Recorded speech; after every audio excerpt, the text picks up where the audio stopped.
All right, welcome to episode 106 of the 2-Minute Warning.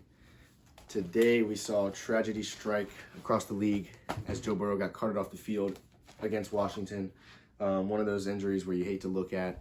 I don't think it was Chase Young, but one of the front man defensive linemen for the Redskins rolled up on his knee and he went down in pain, and you could tell from the minute that it happened that it was serious. Something you hate to see. I don't care if you're a Bengals fan or not. I'm personally not a Bengals fan, but like many people, I'm a Joe Burrow fan.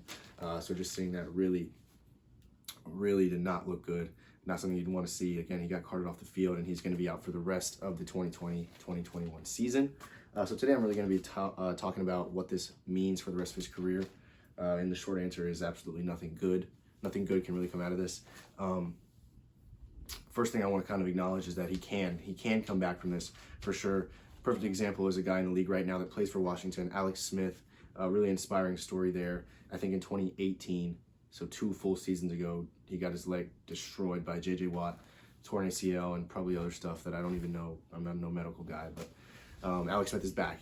2 full years of rehab, and he's back on the field playing.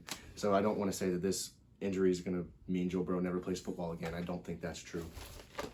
But certainly doesn't mean anything good for his career. We may see a Joe Burrow that is never the same again, which is a scary fact about this injury. He was obviously one of the best quarterbacks in the league, at least rookie-wise, and I think overall he's in the top half of the league already as a rookie. But I mean, this is a guy that was in the Rookie of the Year race. I think the front runner in the Rookie of the Year race, he was my Rookie of the Year. Close second, Justin Herbert, which I think now is going to take that. I mean, the other guys in contention are Edwards-Helaire, Justin Jefferson, CeeDee Lamb, Jerry Jeudy, those type of guys. So I think without Joe Burrow in this picture now, which hurts to say, obviously, I think Justin Herbert's going to take that Rookie of the Year spot, but that's really not the point. What this means for Joe Burrow, I think that he can overcome this. Joe Burrow's obviously a tough guy. He came from Ohio State, wasn't working out there, transferred to LSU, fought for that starting spot, and then became one of the best college football quarterbacks ever. So Joe Burrow's not a guy that's going to shy away from any type of obstacle. But again, he's never dealt with a big injury like this in his career, so we're really going to have to see what he's able to do with it. But I have faith that he'll fight and come back from this. But just the odds that he's the same talented guy again, if he can come back and be that, are pretty low. Think of a guy like Robert Griffin III, RG3, came out of college, one of the highest ranked, or not necessarily ranked, but highest recruited college guy coming into the draft. Went second overall to the Redskins, was playing good football, made the playoffs his rookie season, and then got his torn ACL, torn meniscus, MCL, all that. And then we saw RG3 never become the same again. Played for the Redskins after his injury, he came back, wasn't good. Now he's in Baltimore as a backup. I mean, he's not out of the league. His career wasn't necessarily ruined, but he was never the same again. So in all honesty, as much as it sucks to say, I think this is what we're going to see with Joe Burrow. I mean, not to say it was an advantage, but it happened so early in his career that he does have the factor of youth on his side. He can take this injury, maybe take a full year to recover, and still be 23 when he comes back. So he does have that on his side, but this just sucks to see because sports history shows one injury often leads to more than just, I mean, once a guy gets injured, it's hard to ever get healthy again. So, of course, this injury, the real severity of it has, I guess, not been disclosed yet.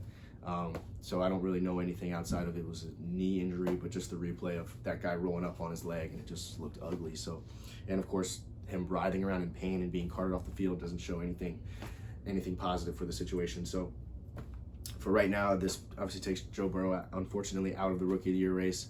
It takes the Bengals off the map. Not that they really were on the map for, say, playoff contention, but it was a team that I love to watch when I could because I love to watch Joe Burrow play. So I think Ryan Finley, backup quarterback, is not going to win any games with the Bengals, I don't think.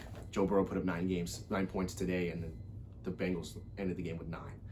So Finley didn't put up anything today. Of course, they lost to Washington. But again, it wasn't the wins and losses for Cincinnati. It was just watching Joe Burrow play and establish himself as one of the best in the league, at least rookie-wise, for sure. So we lost our potential Rookie of the Year for the rest of the season. And as much as it hurts to say, I'm afraid for the rest of his career because I just don't know if he'll ever be able to be the same again. Such a talented guy, averaging over 300 yards a game, throwing for over 2,500 at this point in the season. I mean, he was putting up outrageous numbers, and I can't help but think of guys like RG3, like I mentioned, that just were never the same. and I hate to say it, but I think this injury might be the downfall of Joe Burrow's career, only 9 games into his NFL career, and I just think we're never going to see a Joe Burrow like we saw this season. We're never going to see it again, unfortunately. All right, 2-minute warning.